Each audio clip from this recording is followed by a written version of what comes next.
Setiap pagi, ada jutaan anak yang masuk ke tempat yang sama. Tempat untuk belajar, atau tempat di mana masa depan dijanjikan.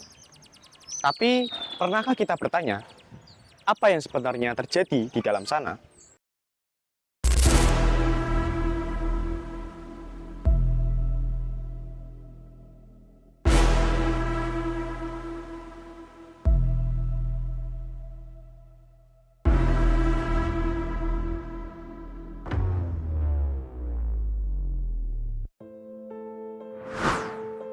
Mereka bilang, ini belajar. Tapi kenyataannya apa yang didapat? Perintah.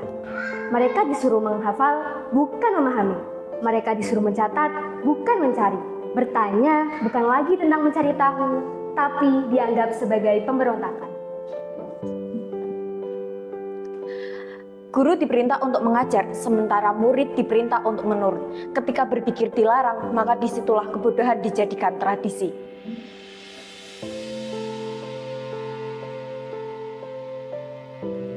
Pelajaran disusun dengan rapi, tebal, ketat. Tapi kenyataan, kosong.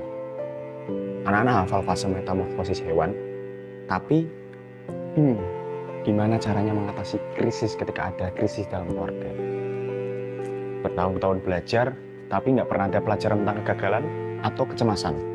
Anak-anak jadi bingung gimana caranya mengatasi kegagalan atau kecemasan dalam hidup.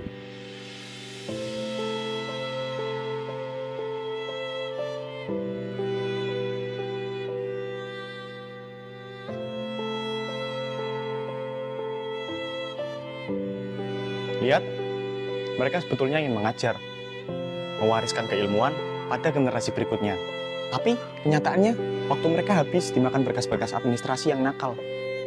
Dan mereka yang di atas ingin murid cerdas, sementara guru-guru harus bergelut dengan administrasi dan berkas-berkas yang nakal. Kalau guru tidak dimanusiakan, pendidikan maka kehilangan nyawanya. Pak, maaf saya belum mengerti.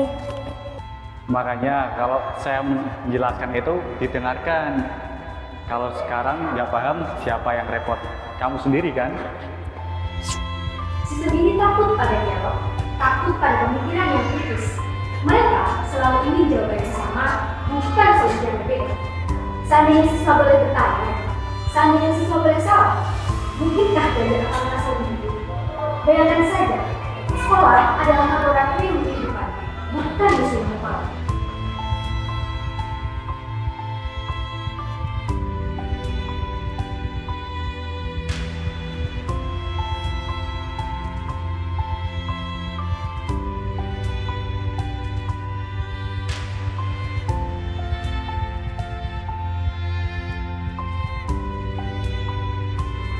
Mereka menyebut guru sebagai pahlawan, tanpa mempertanyakan kenapa pahlawan harus membeli peluru sendiri untuk pistolnya. Guru tidak butuh dipuja, tapi guru butuh didukung. Guru butuh waktu untuk benar-benar mendidik anak-anak di sekolah. Inilah yang seharusnya terjadi.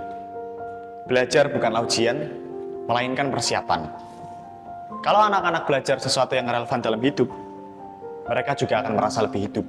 Dengan demikian, anak-anak tidak akan berkata bahwa sekolah adalah scam.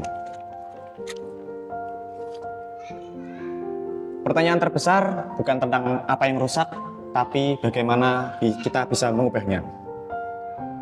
Kita bisa mulai berani bertanya dan berani berkata, saya tidak mengerti. Mulai menolak produk hafalan dan menuntut relevansi. Dan dari guru yang tidak berani mencoba, berubah menjadi guru yang berani melindungi siswanya dari sistem yang rusak.